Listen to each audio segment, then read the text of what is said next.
Doctor Fabiani, buenas tardes y bienvenido al programa. Hola, buenas tardes, Salomón. Coincidente la opinión de, a quien preguntes, a quien consultes, a acelerar en la medida de lo posible el ritmo de vacunación, ¿eh? Sí, es una de las barreras fundamentales que tenemos para protegernos y queremos pensar además, Salomón, que es la barrera definitiva, porque es la que de manera más determinante pues puede permitirnos recuperar una cierta normalidad y una tranquilidad de hacerlo sin riesgo a que vengan sucesivas olas. Es verdad que ahora el factor más limitante es el número, es la cantidad de vacunas que llegan, y yo creo que ahí es donde hay que poner el foco, porque yo no tengo duda de que tenemos músculo para que cuando haya vacunas seamos capaces de ponerla a la velocidad necesaria. Pero claro, tienen que llegar esas vacunas, que creo que es donde hay que poner ahora mismo el centro de atención. Consultas al doctor Fabiani, consultas de andar por casa, que nos puedan venir bien a todos. Por ejemplo, ¿debemos empezar a usar las mascarillas FFP2 para todo? Bueno, es interesante esa apreciación final que me haces de para todo. Claro. Tenemos que entender que cuando usamos una mascarilla quirúrgica o una mascarilla higiénica que esté homologada, recordemos que la he comprado y tiene su sello de homologación, no una que me he fabricado yo en mi casa con muy buena voluntad. Cuando uso una de estas tengo una filtración de hasta el 90%, que está más que de sobra, Salomón, para salir a la calle, para pasear, para ir a comprar el pan. Con esas mascarillas, insisto, bien utilizadas, porque si yo uso una quirúrgica, pero en vez de las 4 horas permitidas máximas la uso 7, 8 o 10 horas, evidentemente esa mascarilla ya no funciona, ¿eh? Si usamos una mascarilla, insisto, bien utilizada, quirúrgica o higiénica, tenemos una filtración del 90% que da de sobra para la mayoría de las cosas que hacemos en el día a día. Pasear por la calle, decíamos, y a comprar algo. Otra cosa es que podamos reflexionar. Cuando usamos una FFP2 que tiene una filtración algo superior, ¿ese plus de filtración es necesario para pasear por la calle? Pues probablemente no. Ahora, quizá pues tenga cierto sentido si yo se iba a estar en un espacio cerrado, pequeñito, donde la ventilación a veces no es la deseable, por ejemplo, el transporte público, por ejemplo, en una sala de espera. En estas situaciones, oye, quizá ese plus de filtración, pues sí pueda tener cierto sentido. Entonces, creo que tenemos que poner cierta calma. Las mascarillas se han demostrado útiles y seguras, pero igual que no se nos ocurriría buscar un transatlántico para cruzar el Guadalquivir de orilla a orilla, porque ahí nos vale con una barca, pues tenemos que utilizar según para qué, pues el medio que se ha recomendado. Las mascarillas FFP2 son algo más útiles que las otras, pero también son más costosas y eso hay que tenerlo presente. Intentamos por todos los medios precisamente no aumentar el volumen de confusión que pueda haber en todo esto. Fernando, claro, hay, por ejemplo, lío sobre el tipo de mascarilla que hay cuando te dicen, por ejemplo, que, dependiendo de la cepa, si es la británica, hay que ponerse la FFP2. Todo esto lo que hace es liar a la gente en general. Sí, tenemos que recordar que las mascarillas son útiles para todas las cepas. Al final es una cuestión de evitar el filtro. Otra cosa es que, evidentemente, si hay una cepa que es más contagiosa, tiene más riesgo de cogerlo con mascarilla y sin ella, porque es que se contagia más fácilmente. Pero esto no tiene que determinar o no. Insisto que hay que pensar en las tareas que yo hago en el día a día. Y yo, el rato que estoy pasando por la calle, o que voy a hacer un mandado, o que entro un momento ahí con una mascarilla quirúrgica o una higiénica utilizada en sus horas de uso, es más que suficiente. Si alguien conoce que en sus circunstancias, en su entorno laboral, mira que estamos en un despacho, no hay distancia, al final somos 3 personas en un sitio cerrado, no hay opciones de hacerlo de otra manera. Oye, pues si te ofrece más tranquilidad en ese tiempo concreto de trabajo, a lo mejor te merece la pena ese plus que pueden dar otras mascarillas como la FFP2. Sanidad ha dicho que es probable que la cepa británica, Fernando, sea más contagiosa y letal. ¿Cuál es tu análisis con respecto a esto a día de hoy y a esta hora?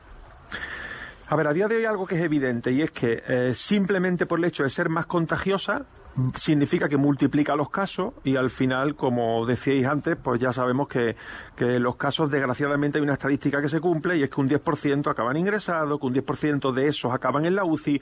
Evidentemente, si el número total de casos es mayor, las consecuencias van a ser mayores. Por eso es tan importante, uno, que utilicemos bien los medios para evitar el contagio, sabiendo que hay cepas más contagiosas, y dos, ojalá se confirmen algunos de los tratamientos que acabáis de comentar en el especial y se confirmen finalmente, porque si realmente tuviéramos un tratamiento confirmado que evita que los casos se compliquen, que se conviertan en graves, que los casos requieran ingreso y, por supuesto, que disminuyan al mínimo los fallecimientos, pues la verdad es que sería una formidable noticia, porque ya no estaríamos solo contando con la barrera de la vacuna como la barrera fundamental, sino que tendríamos además un tratamiento que podría conseguir que los casos fueran la mayoría leves y solo escasamente graves. Imagínate el cambio que esto supondría para el manejo de la pandemia. Atención, porque el caso que vamos a trasladar al doctor Fabiani no le ha pasado a 1, 2, 3 personas, a muchas más. Doctor Fabiani, ¿cómo hay que actuar?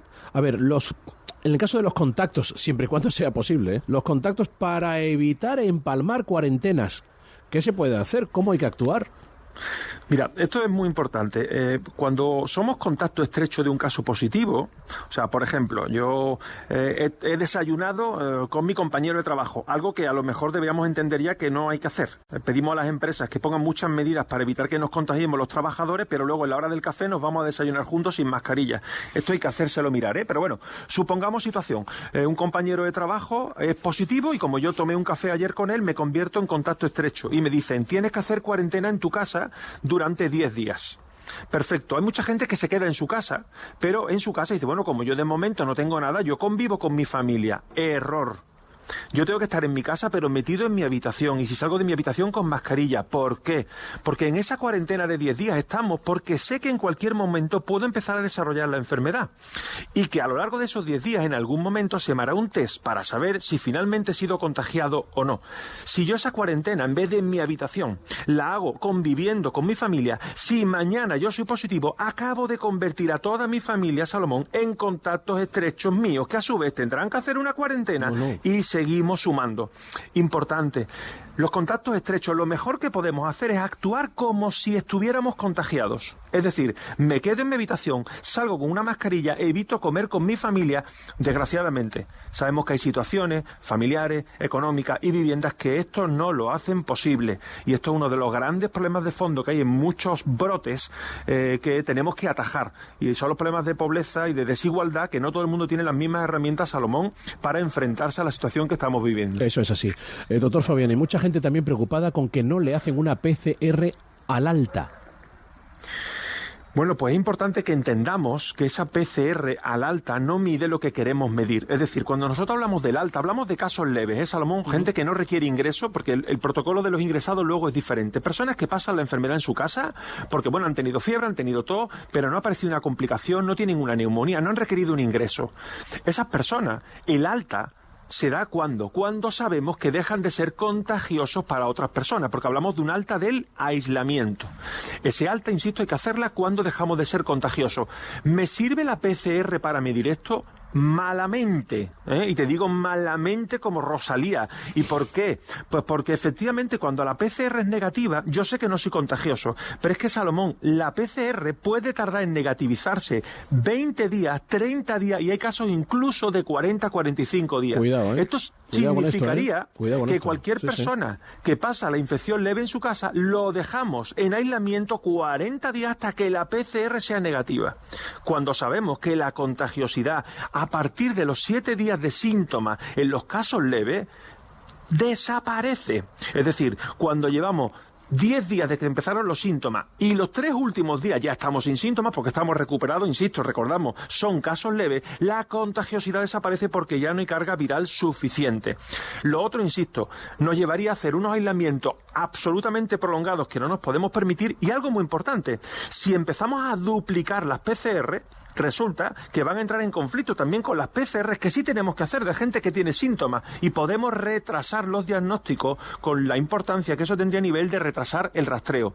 No hay que hacer una PCR al alta si yo llevo 10 días desde que empezaron los síntomas y los 3 últimos estoy ya sin síntomas, no soy contagioso y puedo recuperar mi actividad normal. En 45 segundos, queremos que sea la última frase del programa. ¿Sigue estando vigente aquello que me comentabas un día de no ser contacto estrecho de nadie que no viva contigo?